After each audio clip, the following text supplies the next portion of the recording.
Hey, welcome to the Townsmen. We're glad you're here. What's been on your mind lately? A lot. Yeah. There's something I read the other day that I thought was quite good. Mm-hmm. Let me see if I can find it. Maybe I just read the paragraph and we see where it goes from there. Yeah. Okay. So here it reads, let's see who this is by. It's a small section of a Discourse of the Transient and Permanent in Christianity by Theodore Parker. Okay. Just some transcendentalist philosophy stuff. Anyway, This part caught my eye.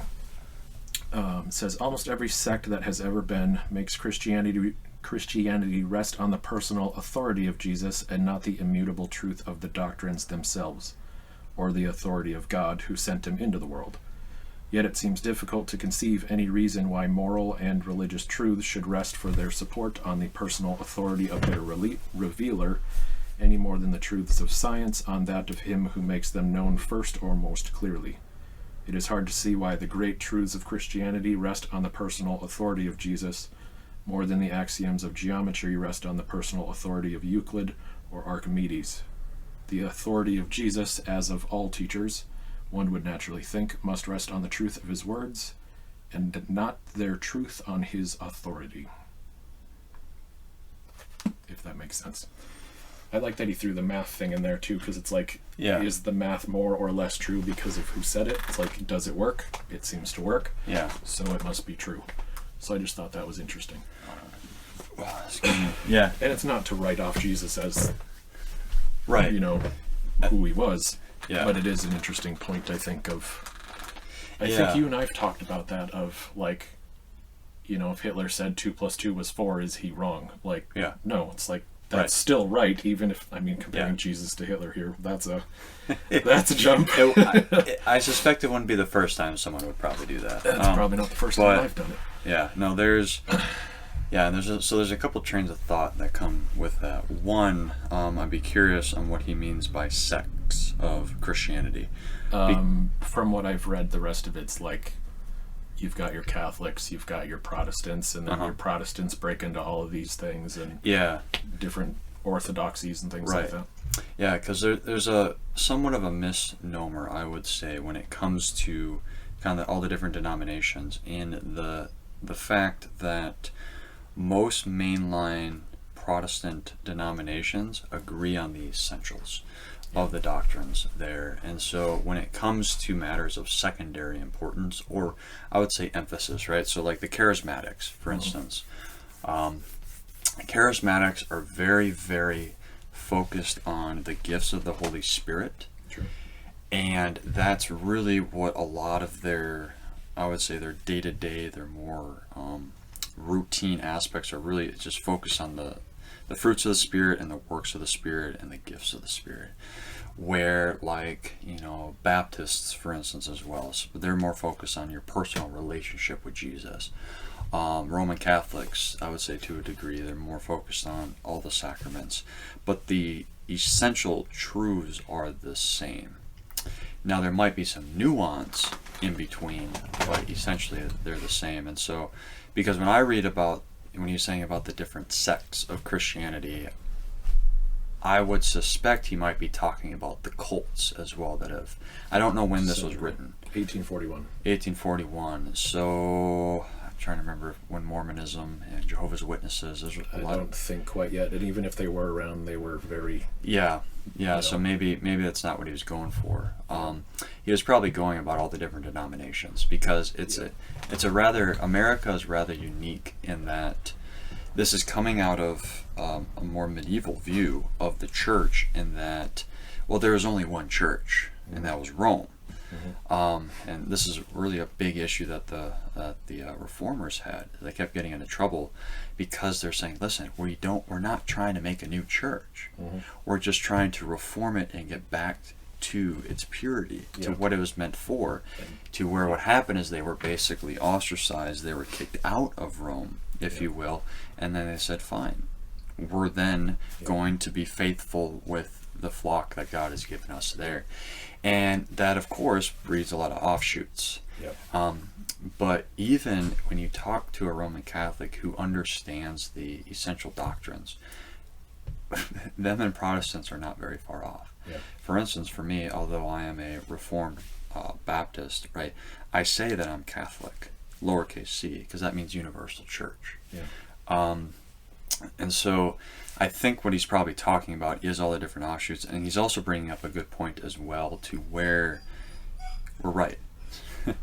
Thank you, Molly, for your contribution. Yes, she did a wonderful job. Where I think what he was probably talking about is probably in the era that he was in, was it the first, I'll go back to try to think about exactly the era that he might be coming up in, is with all these different denominations, there were kind of like nitpicking a little bit to a degree, where there was more of like the strictness of like, we have to hold specifically to this doctrine and there ought not to be any deviation from it. Yep, that's very much what he talks about. Yeah. Like, the whole point of the piece is that there's these transient truths and the more eternal, or as he says, permanent truths. Yeah. Which, if I'm to put it in words I can understand, it's like if I walked outside and there's a tree, it's like the tree's there, that's real. Yeah. And then if I were to write about what a tree is or draw a picture of it, it's still less real than the actual tree. So with the permanent truths, it's like that's getting into, I think, closer to what God, I hesitate to say said, but more in revealed, or something kind of like that, like the truths of that. I think to some degree every religion tries to get to, and few, I think, get to it sufficiently. And the more transient things are more of like our, as he says, sects of things, where we have our different articulations of, or different translations of things. And that he says somewhere in that piece too, that we've gotten so far down the line of the transient that, you know, that this particular sect of Christianity and this particular sect of Christianity can barely even talk to each other about what truth really is. Because they're so caught up on the details. But like earlier on, you know, before that, those breaks started to happen, everyone could talk about the more basics of these things. And I think, again, more offshoot good ideas that kind of came when you were talking about that. Let's see, which route should I go with that? Is, well, what you see nowadays, right, is there seems to be an emphasis either on authenticity or kind of an emphasis on tradition. And I think that's probably what he's also hinting at as well, to where I see this a lot, where there are these mainline, kind of more like big evangelical, non-denominational, to where it's like they're more about kind of being relatable and quote unquote being authentic, to where it's more about the personal experience of what's happening rather than understanding the principles that are behind the experience, or honestly holding the experience to a certain standard, right? What seems to happen is they think that their faith is based almost exclusively on their experiences that they have, and I think what they're actually talking about is more about their emotional experiences. How does this make me feel, rather than what thoughts, or does this make sense? And I never want to downplay experiences, because I don't believe that perception is reality to a degree, but perception is an important aspect of someone's reality, right? It's how they perceive reality. I think, you know, experience gives, how do I phrase this? It's like truths are out there, but you can't experience them without experiencing them. Like, it's kind of the difference between like in a more cheapened sense perhaps, like book smarts, street smarts. It's like you could read about, since I usually talk about it, like you could read about suffering and have a good idea of like what it is and maybe even how to quell it. But when it actually comes to experiencing it, you don't really know. And then, I mean, that's a good. Depends on like which level of knowing there is. Like, do you intellectually know it, or is it so far into you that you like you believe it, that you really believe it? Yeah. And that's what faith is. It's I think it's the marrying of the two realities together. Is it make sense? Is it logical? Is there evidence? Is it rooted in reality? And yet, do I experience that truth? And do I know that it works? Can I trust it? Do I have confidence in this thing? And so I guess I was kind of getting at with there, you know, a lot of times people focus, and this is sometimes the camps that I fall into, or the thought processes. I tend to get so caught up in the doctrines, in the truths, in these things, all the head knowledge. Does this head knowledge actually transform? Does it then actually get me to do the things that I say I'm to do? You know, that's like the classic definition of a hypocrite. Yeah. You know, if someone is, it's the classic case of like, well, do as I say, not as I do, or even lack of doing. You know, we talked about this a little bit with James, right? You know, some will say, well, I have faith and I have works. No, I will show you my faith by my works. Yeah. And I think, unfortunately, there's been this kind of the split to a degree where some churches, it's all about the experience. And what they'll do, ironically speaking, is they'll manufacture an experience to make you feel connected with God. And God is, it's the entire person. It's not just your feelings. It's not just your thoughts. It's the entire person, that how you relate to God.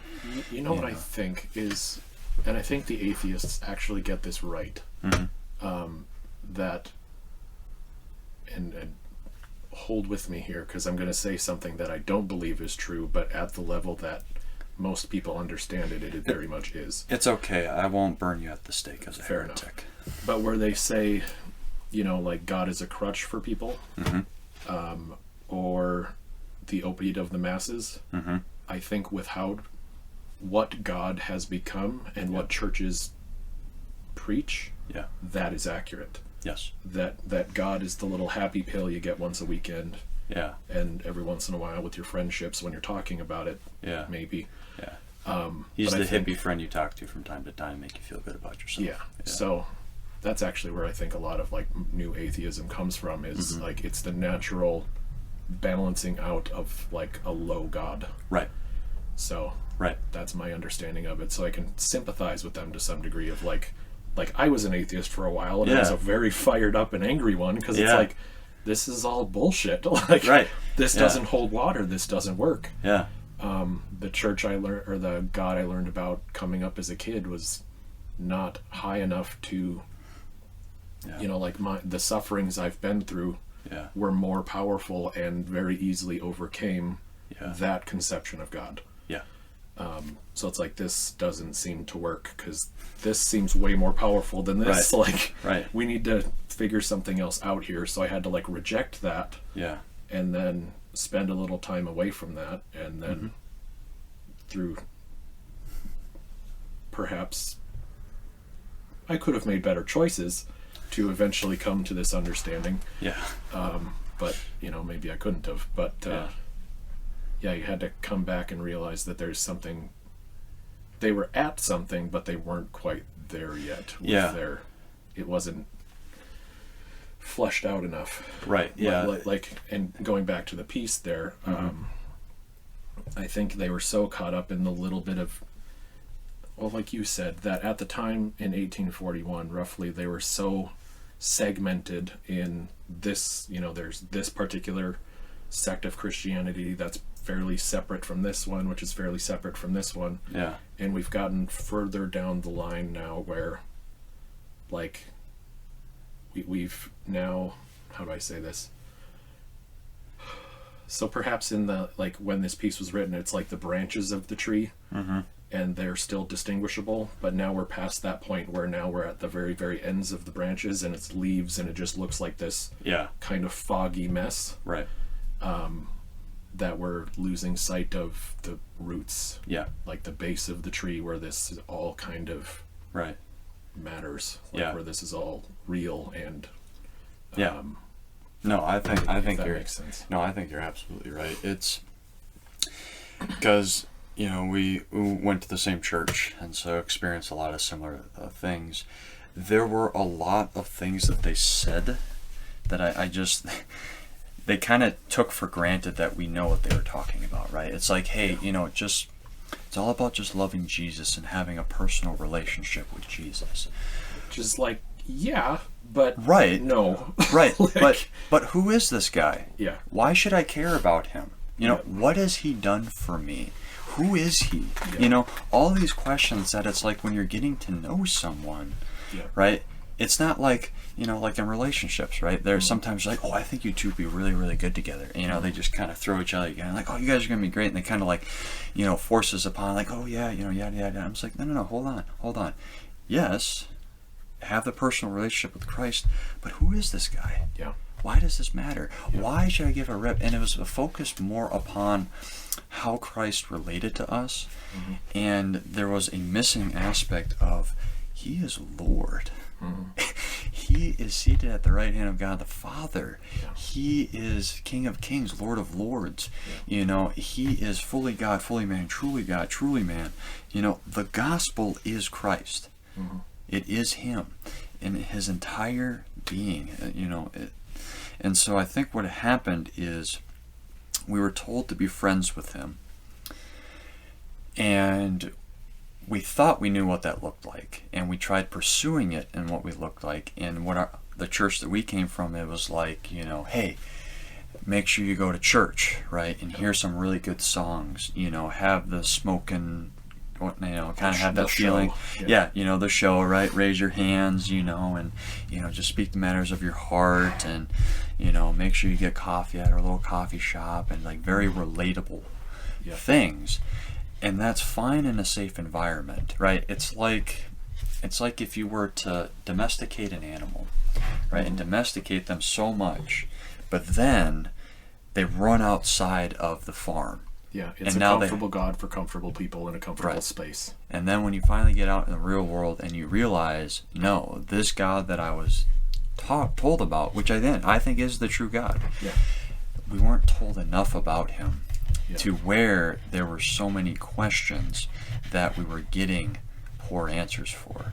And I remember when I was in college and kind of you were going through that stint, number one, I wasn't really surprised by that, knowing how intellectual you were, and that knowing kind of your family background and the church that we came from, how you were not getting answers, and people outside of the church were giving you answers for these things that you had questions for. Mm-hmm. And I can see how that built up an anger, because a little bit of an animosity of like, the church should be doing this, but instead I have to go outside of the church for it, and so for me, just as a friend, number one, I wasn't going to let you burn the bridge, by the way. Yeah. I wasn't going to let that happen. I did my damnedest to some degree. You tried. Thankfully, I had enough water on my side to throw it out. No kidding. It embered a little bit. It was a little frayed, but, we held tested. on. Yeah. We held on. But for me, and I was kind of going through a similar experience of, like, again, the God that I was taught was not the true God, and I started exploring and understanding more about who this guy actually is. And then when I started realizing the sovereignty of God, that God is so sovereign, there's no rogue molecule outside of this universe, that God does have a plan for everyone. It's not the plan that you think, by the way. There's nothing that we can do outside of his sovereignty. I just had to rest that God had a plan for you, and I don't know what it is, but I'm here to be a friend and to experience it with you to a degree. And so to kind of get back to it, I think probably in the 1840s, not too familiar with church history or really American history at that time, per se, kind of on the onset of the Civil War, all that kind of stuff, right? There were a lot of these common established truths that people just knew, right? I guarantee you'd probably ask a kid at growing up in that era, like, well, who is Jesus? What is the gospel? And they could probably articulate with relative biblical accuracy, an actual gospel. Given they were educated enough to talk. Yeah. Right, as opposed to when you talk about, like, hey, what's the gospel, or all that stuff, a lot of people don't even know what that word means. Yeah. And it's more about, like, well, let me tell you about my personal experience that I had with Jesus. Yeah. And I go, that's fine. Yeah. That, like, I appreciate you're trying to relate with me with your story, but what good news do you have for me? Yeah. If it's just your story, that's great, you know, and that might be edifying to a degree, but it's more pragmatic as opposed to, no, I want to know the ideal that changed your heart, that changed your life. Yeah, you got to dig. Yeah, and I think I like the analogy that you use with the tree versus the leaves kind of deal is, and the Bible kind of talks about that too, is that Jesus says, I am the true vine, you know, and I think it's very easy for us to see kind of the fruits and all the different stuff going on, and we think we know what the true vine is based on what we see with the fruits and whatnot, but it might not be actually the case. Yeah. And I do believe that this is, again, kind of looking at the sovereignty of God as well, and that God reveals himself through sacred scripture and through natural revelation, right? You look out into the world, and it's just something to where this is something as a boy, always just fascinated me with. There's got to be something grander than us. There just has to be. There's no way this is random. There's no way this is arbitrary. There's no way this just happened. Yeah, and there's no way all of this works. Yeah. Like, I've been having this thought lately, like, you could pretty much understand the entire universe through a blade of grass. It's like the laws that it required to work are the same everywhere you go. Yeah. And I think science, to some degree, not to completely change gears here, is that truth-seeking that we have, I think, been afforded by our beliefs, taken to the nth degree. Yeah. That it's trying to understand the same laws that we're talking about through a more materialistic kind of understanding. Yeah. And you realize that, I mean, you're an engineer, you know your physics. It's like these things just work. Like they don't have anomalies. Like it's just, this is the language of the world. Yeah.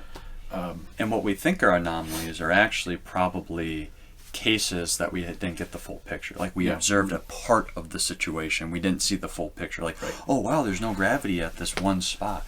I'm like, well, I'm pretty sure there's probably a centrifugal force somewhere, or there were some other forces at play that perceived that gravity is abnormal.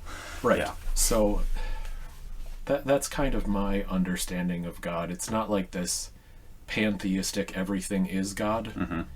It's deeper than that. Like, all of these are like mirrors shining back to what is common amongst all of them. Yeah. I think I'm a little bit more of a naturalist, I think, in that way, of all of these things. Like, there's just an undercurrent to all of it that everything gets fed from. Like when you would know better than I would, but it's like, that's okay. I think that's how Genesis starts, or something, where it's like, first there was the Word, and the Word was God. Yeah, the Word was with God, and the Word was God. That's John, Gospel of John, first few years. I know we've talked about that a lot, and I get it confused with other things we talk about at the same time. I know. But I think it's important to know and to flesh out what the word actually means. And yes, it can be used to describe the more literal sense of, like, the Bible, but I think obviously the Bible didn't come first. Like, people wrote that, and people existed for a while before it was written. Absolutely. So there was those things, like, you know, how the earth was formed, how people are formed, how all of these things come about and maintain and decay, and that whole cycle of things. Yeah. The rules for that came first. And I think that is, according to this this piece by Parker, that is the permanent. All of the other stuff that we talk about, that we understand about it, are the more transient and arguable, I guess, to some degree. Yeah. No, and I agree with you there. Like, kind of lowercase t truths versus capital T truth. Yeah. Yeah, you're right. And yeah, I give a little bit of context with the Gospel of John when it first starts out. In the beginning was the Word. So, and it's a capital W. Yep. English, unfortunately, does a very poor job in some instances explaining what these truths actually are. The Greek is more expressive and it's more literal, and that's what's, I think, just by God's providence, that's why the New Testament is written in Greek, because it's a very literal, expressive language that is very punctual. And the word there is logos. Yep. And by literal definition, that means purpose. So if you read it in a more literal sense, in the beginning was purpose. Mm-hmm. The purpose was with God, and the purpose was God. Mm-hmm. Logos.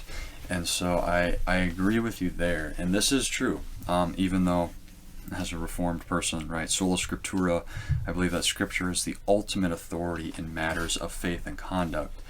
But you're absolutely right. The Bible didn't come before God. God came before the Bible. And if you think about it, when you read in Hebrews, it talks about the Hall of Faith.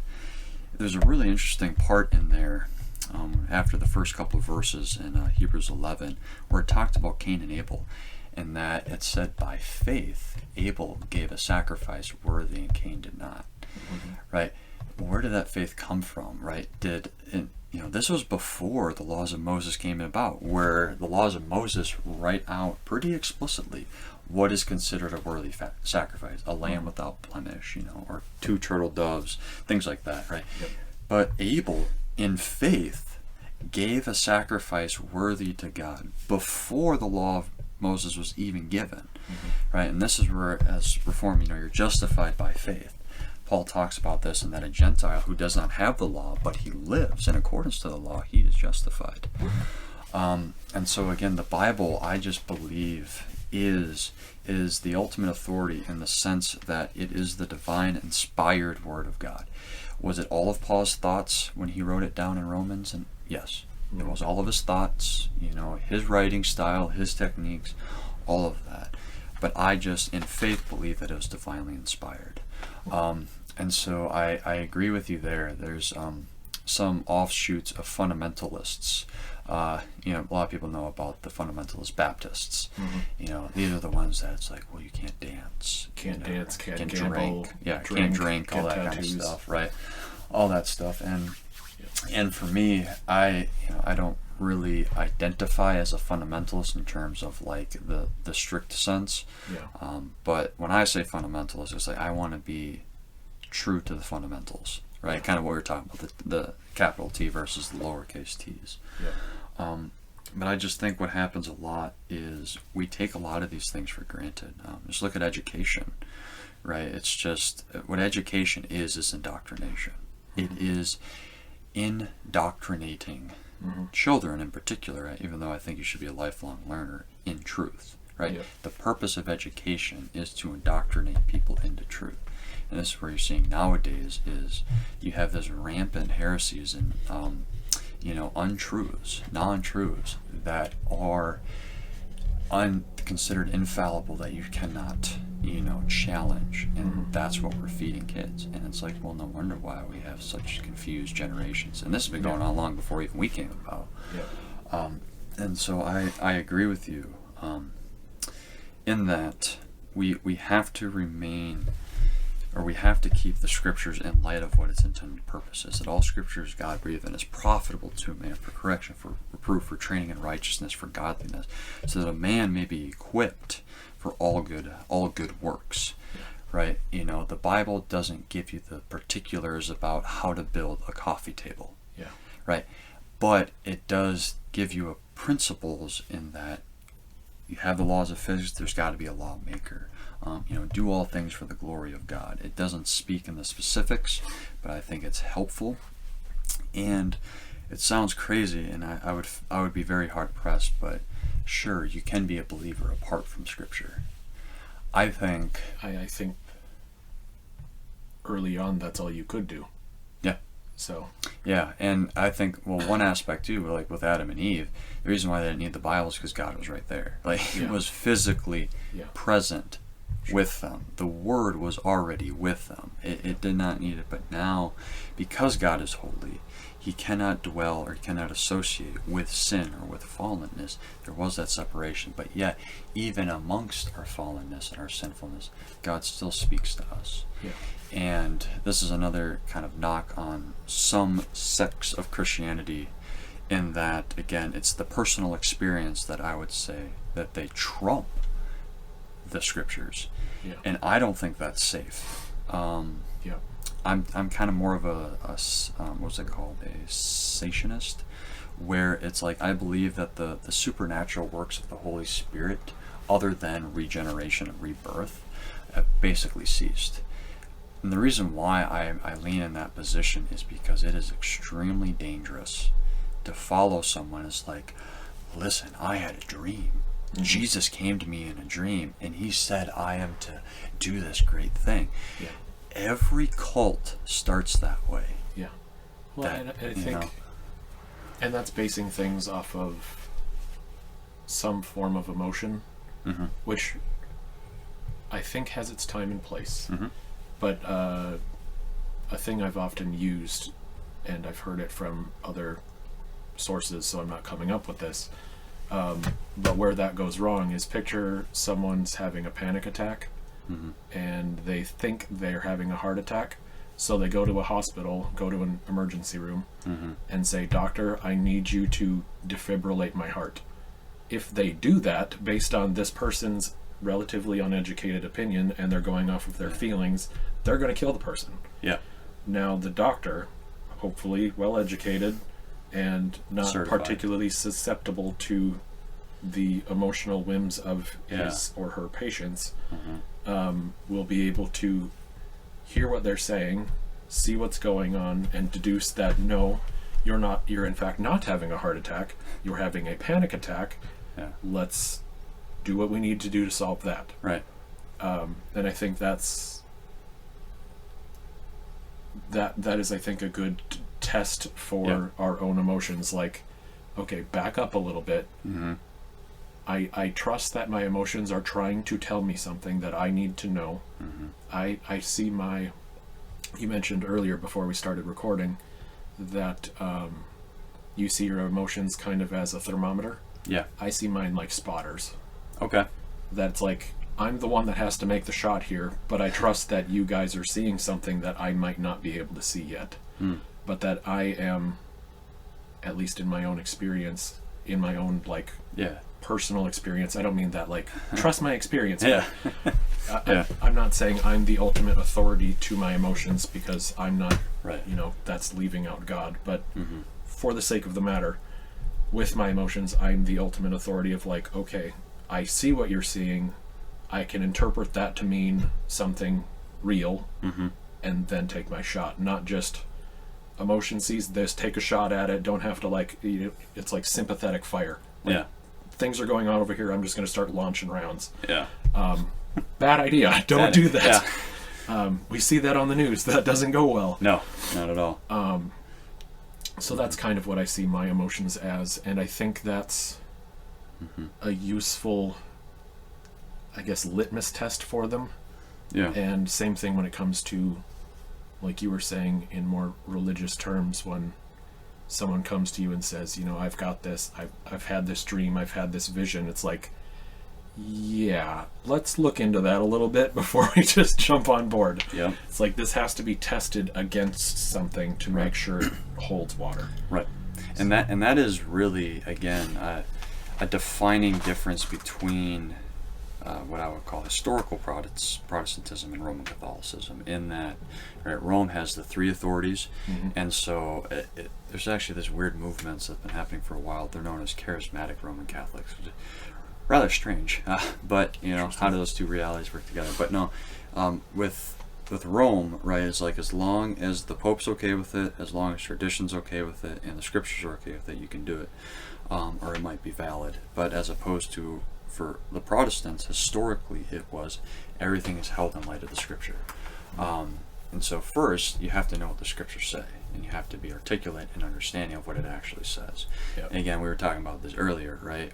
There are so many churches that they view the book as kind of honestly just kind of like a little self-help book that they do eisegete, right? I'll just take one verse out of context and then I'll just blow it out of proportion, and think that somehow, that Jesus taught in parables, I can now watch Spider-Man movies, in church. It's like, wow, that's a bit of a stretch there. Well, it's assuming it's putting your God in the right place. It's like a little bit like putting the cart before the horse of my experience is the truest thing, and should not and shall not be questioned, which is postmodernism, to some degree.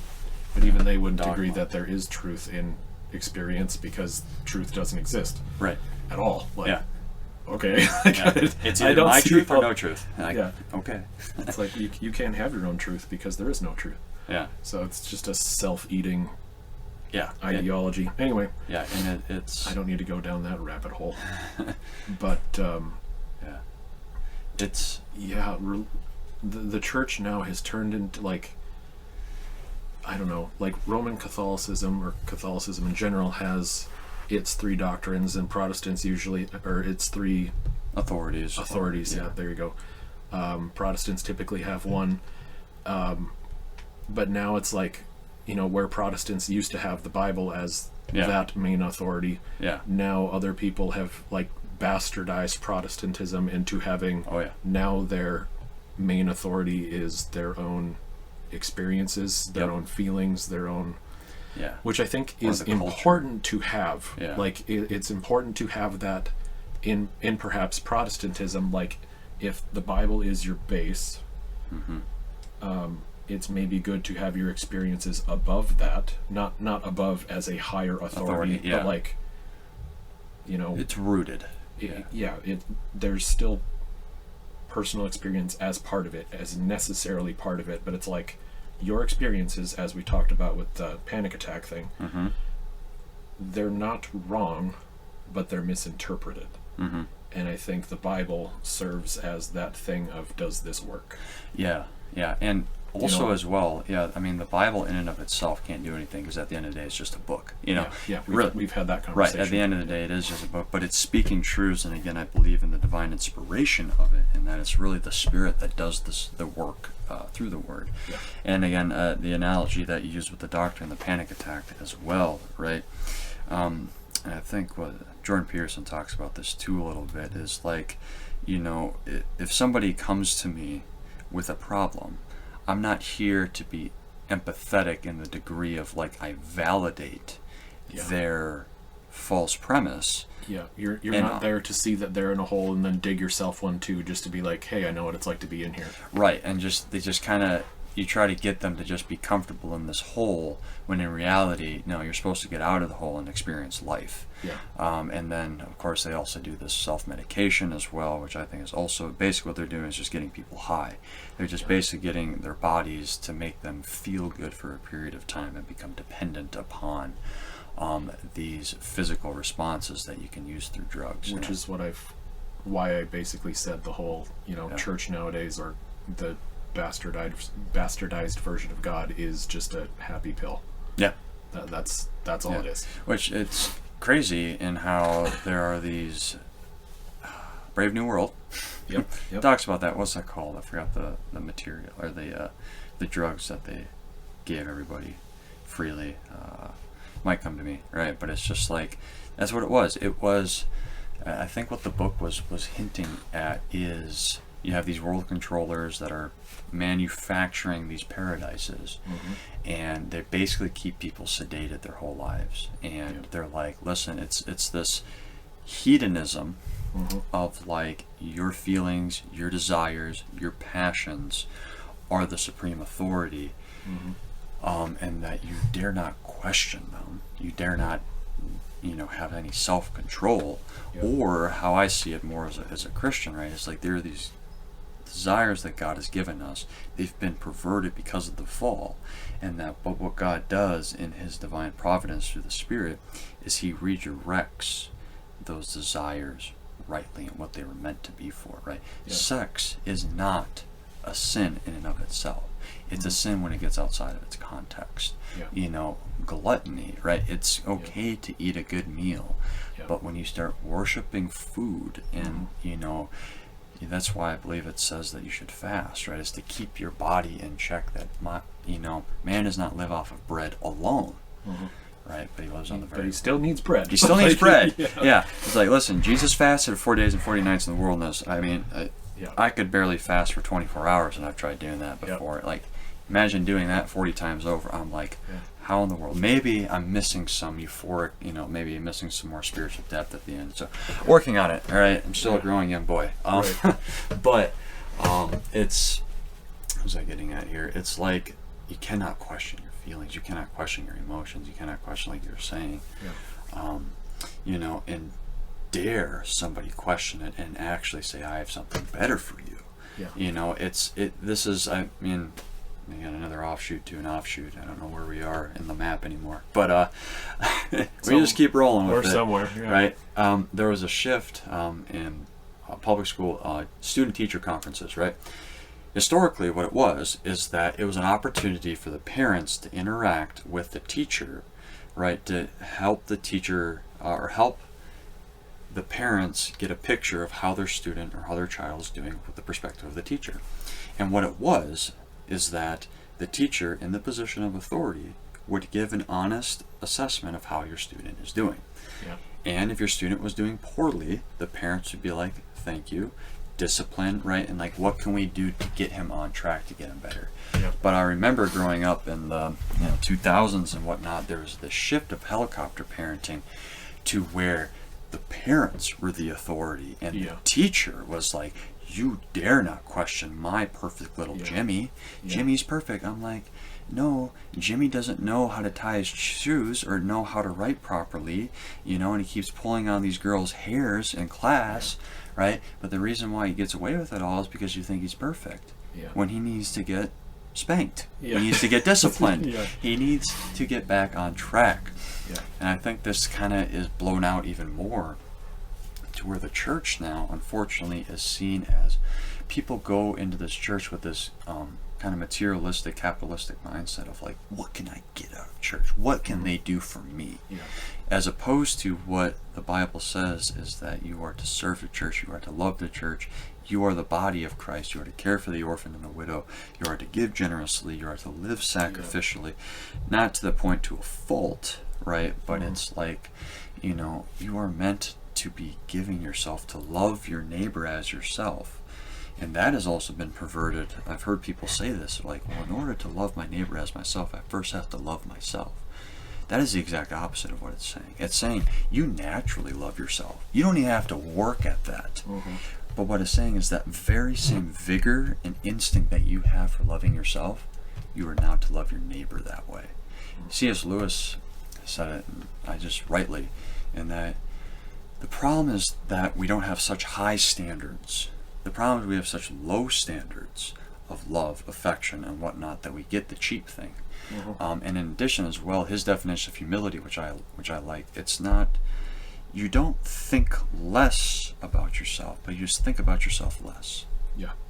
Get outside of yourself. Get outside of, just those mind games of like, I gotta only take care of myself, look out for myself. It's like, no, give yourself sacrifice. Now, there needs to be discernment there. This is where don't throw pearls before swine, I think, comes into that. Where God blesses his church mightily with these wonderful pearls. But don't just give it to anyone willy-nilly who walks in your door and claims that they have problems and need help. Right? You're call them into repentance and faith. And if they don't repent, you are to rebuke them. And the worst thing the church can do is to kick them out and disassociate with them. That is, like, church discipline is not a thing anymore. It's not. It hasn't been in my lifetime, right? To my understanding, right, to the point to where it's like, even if you attempt to do church discipline, the leadership is wrong. Like, how dare you tell someone what to do? Well, what you see with the churches too, I think it's important to notice this, is like, as the church we went to started exploding, like it grew exponentially. Yes. You kept hearing about all the other churches closing. Yeah. Like, that church started pulling all of the people from this place and that place and this place. It's like, well, I used to go to this church there, and now I come here. It's like, yeah, why? Because I don't blame the church that they left necessarily, although I'm not assuming that they did everything well or right, but it was probably, I imagine in all likelihood, probably not of the new social order. Yeah, maybe. And everyone just kind of left because, I don't know, like, I think the whole meaning problem comes into it, where people don't feel like they live meaningful lives. Yeah. So then they just sort of subsist on cheap things. You know, little rushes, little joys. Yeah. I wouldn't even say joys. That's not a good thing. Yeah. Little hits of dopamine. You're right. And so they just go for the cheap things, so they can show up to some big mega church production that the music is written in a way that's supposed to be evocative. Yeah. That's supposed to make you want to put your head up and put your hands up and you know, surrender to the group think of the whole situation. Yeah. And make you think that that's what God is. And then tell you this, and then after that they ask for money, and then funny how they kind of, and then they, after you're elated and you're like, yes, I love this, then they ask for money. And then they give you a watered down message from someone that has zero life experiences. Normally someone in their 20s or 30s that has good stage presence, kind of charismatic. Stage presence, they speak well. Yeah, a little charismatic. What do the kids? Effeminate of men, but what do the kids say? They got the riz. See, I don't even know those terms. You gotta be in the times, man. I'm on Reddit, and I still don't even Tiz understand. is lit, man. It's bussin'. I'm only cringing a lot. I can see you shaking. Yeah. No, but you're right. And it's like a watered down message and poor life experiences that, like, they're living vicariously through people that are actually going through life. And they I remember one story he was talking about, like, standing in some kind of water slide where, like, it's a tube and, like, the bottom drops out and then you go shooting through, and he compares that to like when your life bottoms out on you. Like, this is an amusement park ride, and you're comparing that to when, like, life feels like the bottom's falling out.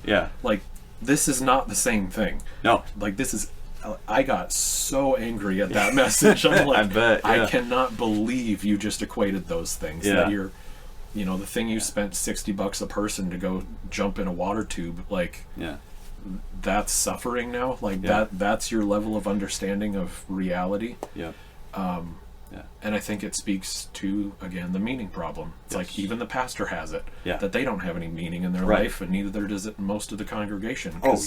They're just there because this feels good, and nothing else does. And it's heartbreaking, really. Like, as angry as I get at how wrong a lot of these things are, it's just like, it brings back the whole, like, forgive them for they know not what they do. I know. And I see that the same with a lot of these very leftist movements and stuff like that. It's like, people are hungry for something, and they just get given, you know, pardon my French, really shitty answers.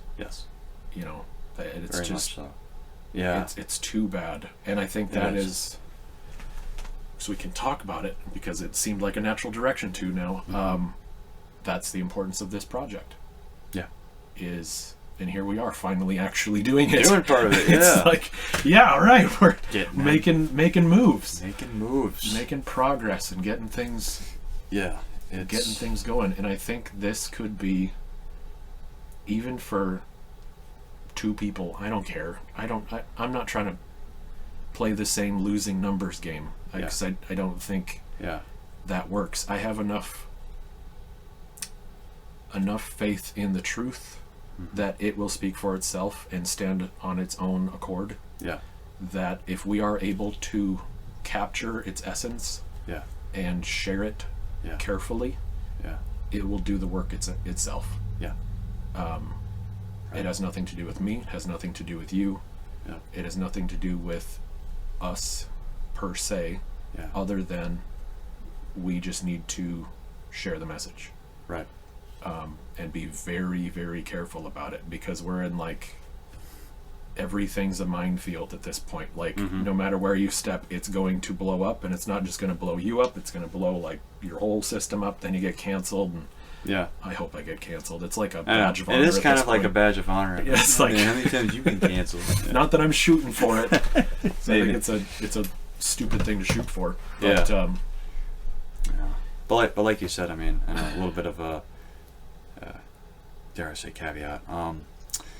You've talked about this too. It's like, like, right, the World War II bombers, right? Like when they start getting over the target, they start getting more and more flack. It's like, all right, now we're hitting something. We're at the target. We're at the spot. And yeah, you're right. That's what this is. That's what this is about. And what we talked about a few weeks ago. Like, if we can just encourage people to do this, to open up the conversation, think a little bit more. Have you thought about that? I think what it boils down to is encouraging people to step into the fold. Yeah. Of like, and that's such a cheesy way to put it, but it's like, there's unknowns out there and people are running from them. Yeah. And realistically, I think the greatest unknowns aren't out there. Yeah. They're in. Yeah. I mean, that's not to say they're not out there, but it's like, once you have this mastered, once you have yourself kind of figured out, you've worked through your shadows and all of those things, if I'm getting into Jungian psychology, then all of the other stuff out there is like, oh yeah, I can do that. Yeah. Like, I would not be able to do a project like this had I not done the personal work first. Yeah. And I think that, like you said, where, love your neighbor like yourself. Yeah. It's like you naturally do love yourself. I think so. I think it's more natural to be in love with yourself, like you are a part of it. But I don't think it's natural to love yourself. I think that's a lot of work. Yeah. And if I'm using to specify what love is, because I think that's very important here. What is love? Baby. Sorry. Do I need to cut the song in for that? That'd be great. I'll go to what Thomas Aquinas defined it as. And I mean, to be fair, in the Bible, when they say love, there's like 4 different definitions of it. In the Greek, even in the Hebrews, I think there's different flavors. And English just ruined that one. Right. It's all love. Yeah, I love my dog, I love my wife, I love cars. It's like, if I love my wife and I can also say I love a cheeseburger, then obviously it's not a good enough word. Yeah. Like, because I do love a good cheeseburger. Yeah, who doesn't? And I will hopefully, eventually, God willing, right, if I find a wife, I will love her too. Right. And the fact that there's the same word for both of those is just too bad. It's just a little off. Yeah. Anyways, getting to the definition of love, Thomas Aquinas, I think, says to will for the good and then make it happen. Yeah. And that, I don't think it works all of the time, but I think that is a pretty good definition that will get you most places that you probably need to go. Yep. And to do that for yourself first, I think, is good, because I think I think to be able to love your neighbor, you really do have to love yourself first, in a way that's not, it's not excessive. It doesn't get to a more gluttonous and a selfish way. Yeah. It's like, I need to make sure that my needs are met, because I've talked with a lot of people, particularly women, and a lot of them that I've dated, where they've given so much of themselves to everyone else. It's a trait of agreeableness that, they're worried about how other people are feeling and doing more than they are themselves, and they get hollow. Yeah. Like, there's nothing to them after a while, because they're just so, like, there's a part of them that it feeds, because they're being able to help people, but at the same time, it's like, but you're not being able to exercise properly, you're losing sleep over it. You're not seeing other friends that are like healthy and not just sapping the life from you. So learning to do what's best for yourself, and then actually doing it, is, I think, a necessary first step. And then do that with your neighbor after. It's like, okay, I've got my house in order, now I'm going to go out a little bit and help, and I think Peterson talks about this a lot too, since you mentioned him, get yourself in order first before you judge the world, I think is what he says. But it's like you get yourself, and then maybe your immediate family, and then your friends, and you just kind of keep growing from there till it's, you know, your community, your county, your state, your country. Yeah. I'm not going so far as to say I'm changing the world. I'm not even going so far as to say I'm changing my community. I don't know. Yeah. But that comes back to encouraging people to do that. It's like, it's scary to look in yourself and see all of the weird dark corners that are in there. Yeah. But look, there's something deeper in you that can handle it. Yeah. That can make good of it. Yeah. No, and you're hitting on the point where, right, it's like, you know, love your neighbor as yourself, you know, the idea of like loving the self, or it, I really think what it is, it's getting the healthy perspective of the self. Because there is, like, I mean, I've been in many situations where it feels like somewhat like an out-of-body experience, where I'm talking to someone, or I mean, again, as an instructor, right, while I'm instructing, I'm saying words, but I'm also looking around and I'm seeing, how am I being perceived, how am I being, you know, looked at, how am I, you know, doing all that. And I think with the whole love your neighbor, or, you know, love your neighbor as yourself, the idea of loving the self, and you bring up a good point. I think when people hear about loving the self, they think it's like, well, I need to make sure that I'm satisfied. I need to make sure that I'm entertained. Yeah. That I am satisfied in the hedonistic sense. That I, like, you know, that I feel good all the time. When I think what you're talking about of loving the self, it's like, you know, better to have the wounds of a friend than to have the flattery of the enemy, right? It is better to have the honest assessment of the self, right? And in love, you work on the self. You know, far too often, right, people have tried to fulfill these hurts or these pains, these insecurities, by manifesting them in a relationship. I really think, you know, boyfriend, girlfriend, you know, in marriage, you know, where it says the two become one flesh, like, you know, like a person has never hated his own body, right? But he nourishes it and he cherishes it. You know, that's the kind of expressive love that you have towards your wife. And I agree with you. Kind of seeing with women as well, and men to a degree, but I think it manifests itself differently in that women, very relational focused, want to make sure everyone else is having a good time, cared for, and whatnot, and they're constantly giving, nurturing, giving. And this is where I think how God designed it is the man comes in and he loves his wife as Christ of the church. He fills that back up in her, and he recognizes that effort that she's doing, and he encourages her, and he fills her needs. Likewise, she does the same thing for him, because how he pours himself out is usually by working himself to death. Yeah. Finding some sort of thing that he thinks that this will give me meaning if I, like, you know, am the best painter in the world, or, you know, go be all that stuff. And it's like, that's fine, but I think that's more should be an expression of yourself, rather than trying to find the meaning within it, because at the end of the day it might just be a mundane task.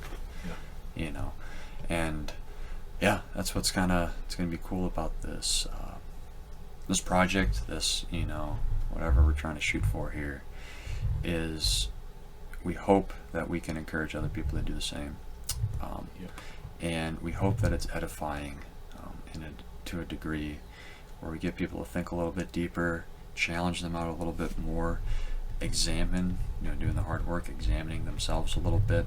Because I think a lot of people do kind of know what are some flaws that they have. The question is, are they going to work on it, or are they just going to keep... It doesn't take much time or effort to sit for a second and think, what's wrong with me? Because you'll know pretty damn quick if you ask the question. Honestly. But yeah, having to do the work is, you know, that's the work of it. Like, that's the point. And I think, like, I'm surrounded by people on a pretty regular basis who seem scared to do it. You know, like my dad. He had a lot of things he needed to get right, and he didn't, and now he's dead. So I'm not saying that's the natural, like, that's not like A plus B equals C. Like, no. But I mean, in perhaps speaking more psychologically or spiritually, that is kind of the end of that road. Like you will be spiritually and emotionally and whatever dead if you don't work on these things. Yeah. It's like that's why zombie movies are so popular. It's like they're kind of alive acting, but there's nothing human about them other than form. Yeah. Like, that's the natural end of it, is you just become this mindless thing that just survives, and survival for its own sake is miserable. Yeah. And ultimately pointless. Yeah. So to encourage people to like, look, this is gonna suck. Yeah. Like, and I've had to tell friends that are in like the worst places, like, look, this is gonna suck. It's gonna be a lot of work, and it's gonna probably be the hardest thing you've ever done. Yep. But you have absolutely nothing better to do. Yep. And with the project, it's, and we've talked about it before. It's like, I'm not trying to create philosophers of everyone. I don't need everyone to get super into books and think through all the crazy stuff that we typically enjoy. Yeah. But having more of a woodworking background, it's like what I've studied and thought about has made me a better woodworker. Mm-hmm. And if that's the only end it really reaches, so be it. Mm-hmm.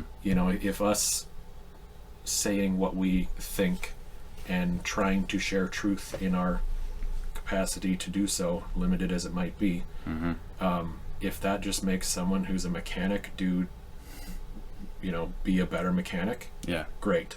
Yeah. If it makes a wife want to be a better wife, great. Yeah. If it makes some high school kid that has his head on backwards get his head a little less backwards and try a little harder at his work, good.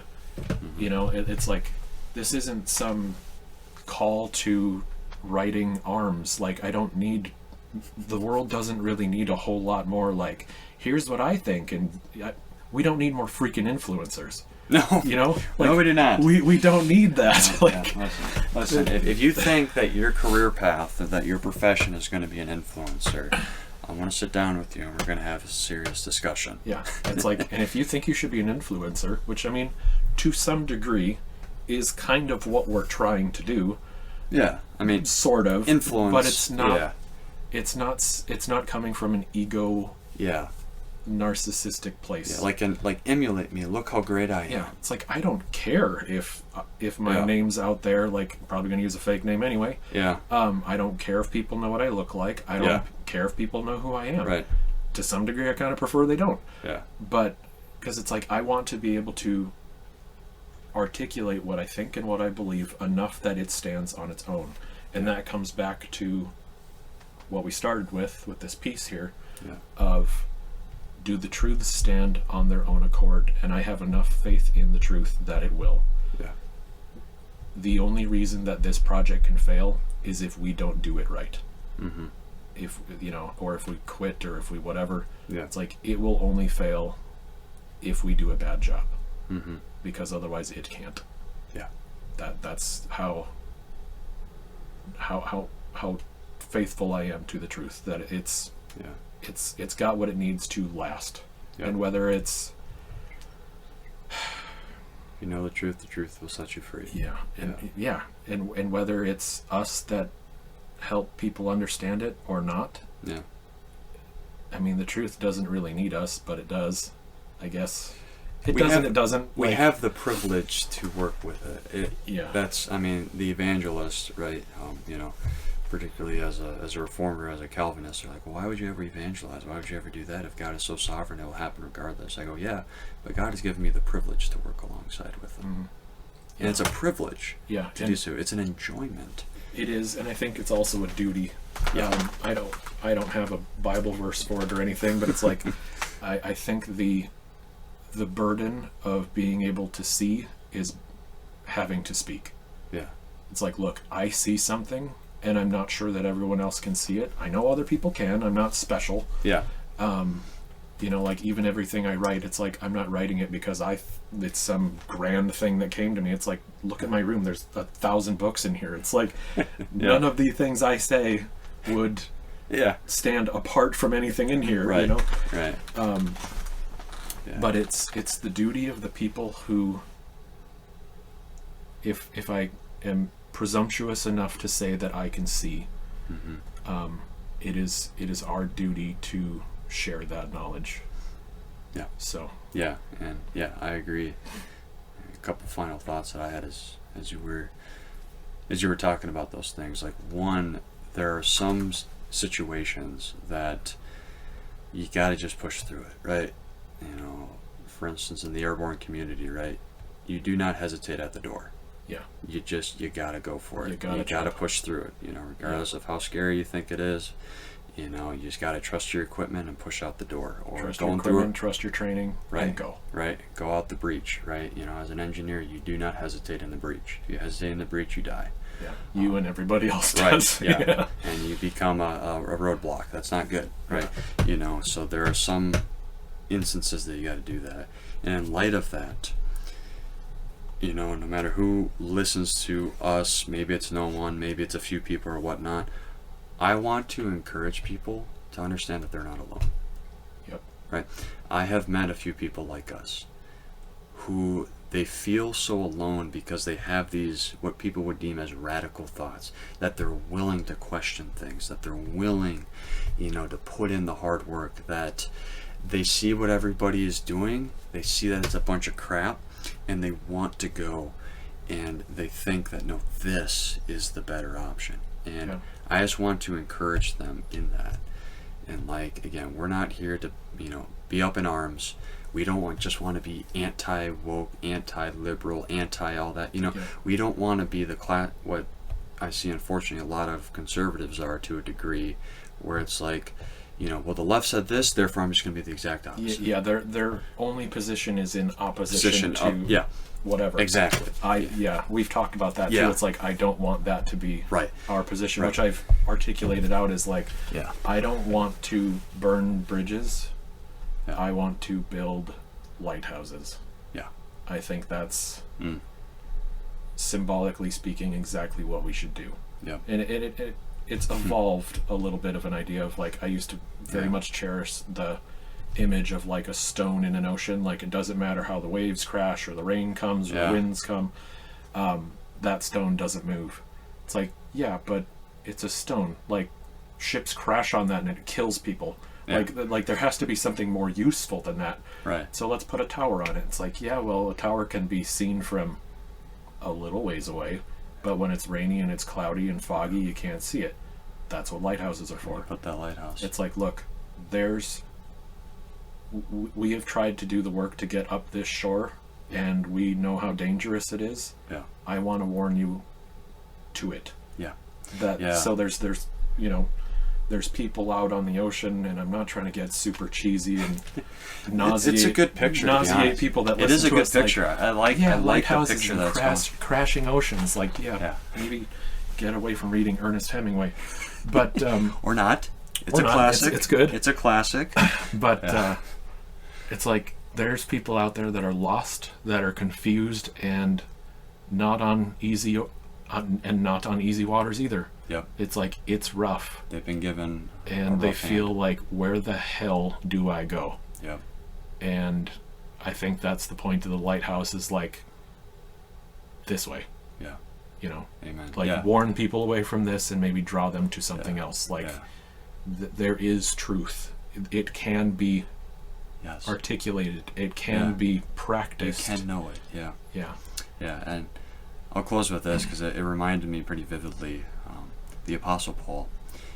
When Paul walked into Rome, and maybe it was Athens, I think it was maybe Rome, and he saw all the statues of all these gods, and even the statue of the unknown God, he did not go around and start smashing all the other false idols. He did not go around calling people, you know, idiots and, you know, just be anti whatever. Mm-hmm. He said, listen, I see that you are a religious people. Even you have a statue of this unknown God. Let me tell you about this unknown God. He was being that lighthouse, or I would say more that mirror, that reflection of, let me shine that light unto the true God. Yeah. He did not go around just smashing all the statues, but rather he stood firm on the authority of Jesus Christ, and he preached, just trusting that, listen, in this lighthouse there might be a hurricane that comes through and it might rip it off its foundation. But if it's built properly and it's for the right causes, I think it'll endure the storms. And you're right, man. There are a lot of people that are walking around hurt, confused, desiring something more. And we could just be that one person that maybe can shine the light and give them the encouragement to kind of walk in that direction and start exploring it for themselves. And I can say that because we were those people to Yeah. some degree or another, and I think everyone Crazy. at some point is. Yeah. That lost, like, what is this? Yeah. And I think Pilgrim's Progress. now our job is to act like the doctor in that scenario I gave earlier of noticing that, same with Paul seeing all these idols. It's like, look, you've got something here to work from. Mm-hmm. I see this panic attack and you're hyperventilating and you feel like you're having a heart attack. I can see those, and it's like there's something true behind it. Yeah. But it takes someone to take a careful look and to be able to make something happen from it. Yeah. Same thing, like you said, and I'm not trying to compare myself to Paul necessarily, but in action or in Acts. Yeah, in practice. Oh, in practice, sorry. Yeah, no, I know what you mean. In practice, that's kind of what we're trying to do, is like look at all of these things and parse out. It's like, because you can't just say everything you've ever done is wrong, everything you believe is wrong, you're an idiot. Yeah. It's like, you might be right 99% of the time with what you're swinging an axe at, but it's like, don't throw the baby out with the bathwater necessarily. There's probably still something true in it, because there's always got to be a seed. Mm-hmm. And you've just got to dig through a lot of crappy, dead, scorched soil sometimes to get there. Yep. And do some weeding, or I think that is necessarily what I would like to do with this project. Amen. So, and I mean, it's encouraging because it started with you and I. It started with an idea I had, then I brought you on board, and it's like, yeah, let's go. Yeah. And now there's 5 or 6 of us. Yeah.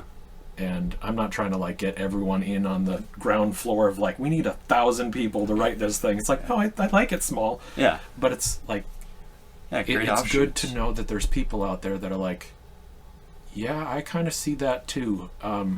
What do we do? Mm-hmm. Like, good. Like, that's what we need. I'm not trying to create some giant group thing that's like, that's the problem. Like, I don't need a giant community of people that like listen to one person and don't think about it. It's like, no, I want a lot of individuals. I don't need a group. Mm-hmm. I think groups are maybe have their purpose, but I want to encourage the individual. Yeah. There's a purpose for association. Sure. But really, at the end of the day, too, you as the individual need to come to the conclusions yourself. I think that's just a sign of maturity. Yeah, I don't think God saves groups of people. He saves individuals. Yes. From our perspective, absolutely. There is the elect. I won't go into that. Yeah. But I mean, you could back out and like start making You can see from God's connections, perspective, right? He has his people that he has chosen. But from our perspective, we're not so wise to know what group that is. and I think rightly so, we're not supposed to know. Yeah. Because if you imagine that, then it'd be bad. We'd be very easily able to write people off. Right, absolutely. Because we're not God. We don't know this definite plan. Well, thank you. That was It was. a good I enjoyed it, man. good first conversation. Yeah.